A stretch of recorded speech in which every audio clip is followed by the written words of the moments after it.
See, I've been training all my life to reach my present day fights. I've been working in the dark just to extend the light. I've been overlooked for years, but never.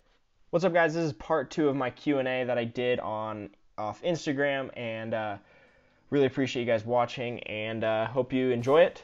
If you want to see part 1, go check it out, and if not, watch this. I don't know, or leave. Thanks for watching. I really appreciate it. Like, comment, let me know what you guys think, and I really appreciate you following me, and whatever I can do for you guys, you let me know. A way better riding position. So I see that all the time, and it annoys the heck out of me. One trick to better riding: keep those eyes up. The further ahead you can look, the better off you'll be. And it doesn't matter if you're riding a bicycle, a motorcycle, a snowmobile, driving a car, all that kind of stuff.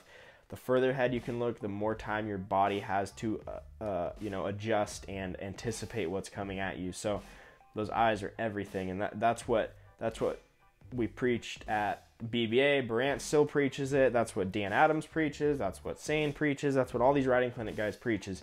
Keep your eyes up. You have to be able to look to where you want to go. If you look down, you're going to go down. The 850 with a 2-inch lug compared to the 800 with a 3-inch lug. Well, the problem is you can't compare. You either got to compare the 850 to the 800, and it's obviously a way better motor, way stronger motor, all that kind of stuff. And then you can compare the 2.6 to the 3-inch. I think the 2.6 is a better light snow, powder snow track a little bit. The 3-inch is better in a little bit wetter snow. There's some guys that think differently. It's really just preference, and if you have the opportunity to ride both before you buy, that's the best, but not a lot of guys do that. So, and then you can throw the chain case in the mix. So it's really hard, and that's something else we can talk about forever. So I'm a 2.6 guy. I just like the belt drive the most. I like the lightweight of the whole setup, and it just performs really well. So I'm going to be ordering an 850, 155, 2.6, and it's going to be a beast. Next. Scott Spiro asks, what tools do I utilize to keep my mind sharp and mental attitude positive so when life kicks you in the teeth, you can get back up and smile? Oh, that's a good one. I think one of the things is I just have an idea in the back of my head that kind of my word's the last word, and my word's truly the only word that matters to me. So, that just kind of, I just do what I want, in a sense that I don't let other people's ideas or kind of influence me so much that it's going to make me unhappy.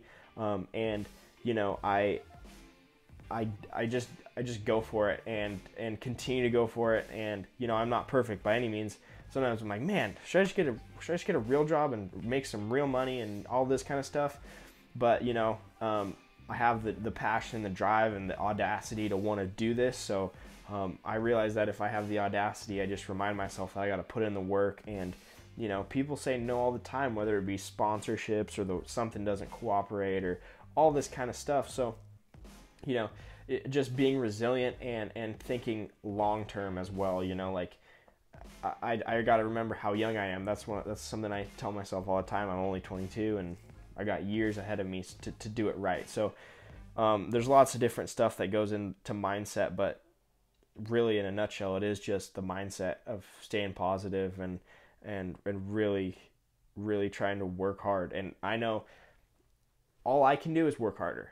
Like that's it. Like, oh, didn't work, just keep working. All I can do is work as hard as I possibly can and have the most vision and try to be on the cutting edge and all this kind of stuff and work and put all these things together. And if it doesn't work out, I just restart. I just do it again. And that's just what I've done, and that's what I'm just going to keep doing.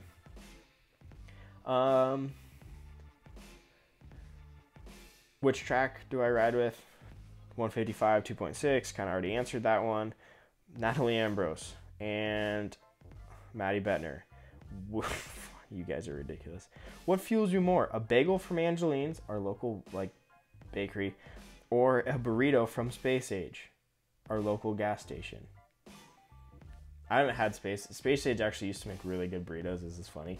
Like they had this like side wing that came off the gas station, and they make these like 5-pound burritos. They're the size of your face, and they're kind of good for a while. I haven't had one in years. So yeah, a bagel from Angeline's for sure. I'm a little bit healthier now too than the Space Age burrito. Mitch asks, what's the best place to ride and why? Man, that's tough. One of my favorite places for the terrain is Idaho, McCall, Idaho, just because there's some really, really cool features there. I love it a lot. Sweden surprised the heck out of me, and man, there's some spots there that I want to go back to for sure. So really, there's so many places. I wouldn't say one place is just like king when it comes to riding. It's just wherever the good snow is at the time. If you hit any place with good snow, it's going to be epic. So, you know, finding that snow is the key. How come you're always getting the best songs in 509? Thanks, David. I don't know. Probably because I'm the coolest in 509 for show. But I don't know. Maybe it's just the way that like I ride, and my kind of my youth then brings a certain song. Like it gives, you know, the editors that kind of stuff. David McKinney does all that. So I don't know. David, why do I get the coolest songs? But I swear if I don't get the coolest songs, I'm going to yell at you. Uh-oh, lost my spot. Come on. How long have I been riding with Chris Brandt? I rode with Chris worked for him full-time for 4 years pretty much. So we rode all over Canada, Colorado, Chile, all sorts of stuff. So for 4 years I was chasing him around and working for him, and I haven't ridden with him this year. Hopefully I'll get to in April, but I'm not sure if we will or not. So it's exciting when I get to link back up with him. But yeah, there's a reason he is who he is he's a freak of a snowmobiler. Have I ever raced my Duramax against my brother's Cummins, and if not, who do you think would win? I would crush it. My brother's truck is so slow. It's just a stock Duramax, or stock Cummins, and my Duramax is fast. They've always been fast, so I would crush. How old were you when I started getting sponsors? I got my first, sponsor. I got a discount when I was like 15 probably from Motorfist Gear. They gave me my first discount. I was providing them with a bunch of cool pictures and stuff. So, yeah, but I wouldn't call it a full sponsorship. And then it turned into a sponsorship kind of 16, 17. When I was that age a little bit, I was kind of starting to get some free stuff from some people. So, that's kind of my go-to there. Because a lot of guys are like, oh yeah, I'm sponsored, I get 25% off. You get a deal. I wouldn't call you a sponsored athlete. So that's a whole nother ball game that we can argue about on here later. And why does 509 Films and the rest of the snowmobile films not see these YouTube as the future, and why are they still trying DVDs? I don't know. I think I know that, you know, streaming is the future. And I think a lot of the snowmobile demographic is a little bit older. The guys who are a lot of guys who are buying new sleds are older and spending all the money. You know, the young consumer just doesn't have the money to buy new sleds and stuff. So, there is still that market for DVD stuff. I've seen it firsthand. I'm like, hey, just like go on here, go to YouTube, and like it's on YouTube, and the guy's like, can I just get a DVD? Like, I don't even own a DVD player anymore, so. That's kind of where it's going, and it'll go there. I think the snowmobile industry is it's always been a little bit slower just because of its size and its peak demographic for stuff. How come we are plagued with clouds and 50-degree temps when we film? David McKinney. I don't know, dude. I think you're a bad habit. For the last 3 years, we've tried to... he's in a bad habit. You're a bad omen is what he is. For the last 3 years, we've tried to film 509. and all we filmed in is just like rain or cloudy 50 degrees. Like we've had like 2 decent days, but we've always get like horrible weather, and then it snows like 4 feet 2 days later. So we just cannot get it right, and hopefully someday we'll have a sick segment and we'll actually get some sweet filming in. So that's it for comments. DMs.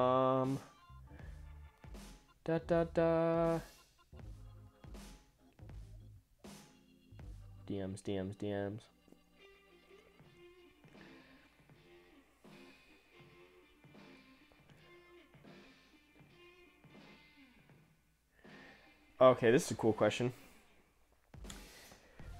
Did you always want to ride in the backcountry, or did you ever think about doing freestyle? I always was kind of a backcountry guy because it just kind of, my dad was into it a little bit more, and like, I would have been a way bigger moto guy if my mom didn't think I was going to die every time I got on a motorcycle. So like flipping a snowmobile also isn't a very good, she did not like that either, but like going backcountry snowmobiling was fine. She just didn't know that was like flying 100 feet in the air. So that's just kind of it. It was just my roots, and I really do kind of enjoy the more technical side of tree riding and stuff. I like to fly, but I'm not like a huge jumper, so it's just kind of where I grew up and stuff. But you know, I don't know, ramps just aren't really my thing. Ooh, 850 question. Are there any concern points for the new 850? I snow checked, but I want to hear if you're going to try to fix anything. You know, so the chassis is essentially the same. You know, we made some small improvements, different front end, running boards, all that kind of stuff. So there's not going to be any chassis issues. Like, it's going to ride really well, and I already know that because I wrote it. The motor, the 4-year warranty just says it all to me. Like, they're going to back every 850 with a 4-year warranty, so like there's nothing to really worry about on it.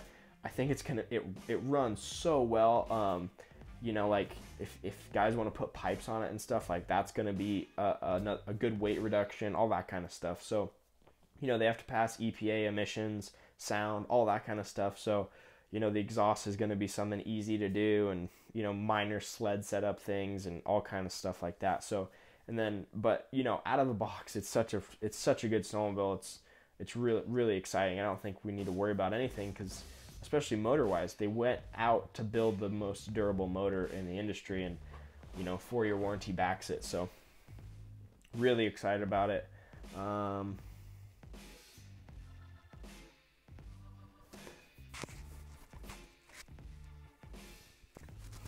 So this question about working with Chris, I kind of answered that already, kind of how I got there and all sorts of stuff. So won't go over that again, but then the last part says, should I buy a Polaris RMK or a Ski-Doo Summit? Oh, I'm gonna die. I said Ski-Doo Summit and sneeze. I'm allergic to them. But I'm a Polaris guy. I've always been a Polaris guy, and I love the way they ride and handle, and the ergonomics for the rider is great. And just buy a Polaris, especially if you want to be a technical tree rider. Like, that's where they shine.